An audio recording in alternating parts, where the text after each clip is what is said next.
सब तमाम दर्शक बंधु के दोनों हाथ जोड़ के प्रणाम करते हैं। ए भैया, हम एगो गाना हिमाद्री इंटरटेनमेंट के माध्यम से गईले बानी, जवन की बाबा विश्वकर्मा के ऊपर बा। अरे वो सब ने गाना के एक बार सुनी और अपन प्यार दुलारा सही बनैले रही। साज फिल्म रिकॉर्डिंग स्टूडियो लाला छपरा चौक। बाबा विश्वकर्मा के पूजा धूमधाम से होखेला। बाबा विश्वकर्मा के पूजा धूमधाम से होखेला। अब इनके बेटा से नैया सब कर पार होखेला।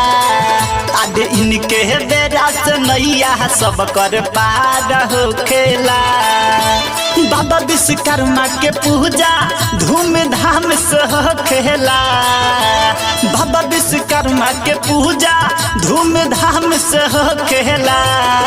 आज इनके बेटा से नैया सब कर पार होखेला। आज इनके बेटा से नैया सब कर पार होखेला।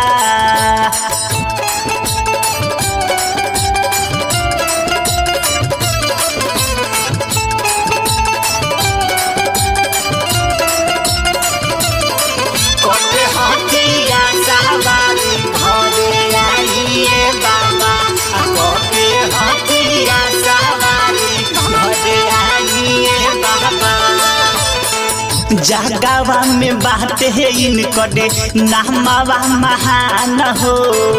बाबा विश्वकर्मा के पूजे दुनिया जहान हो।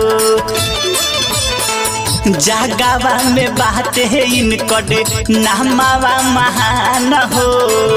बाबा विश्वकर्मा के पूजे दुनिया जहान हो। तीनों लोक में इनके जय जयकार होखेला। आज इनके बेटा से नैया सब कर पार होखेला। आज इनके बेटा से नैया सब कर पार होखेला।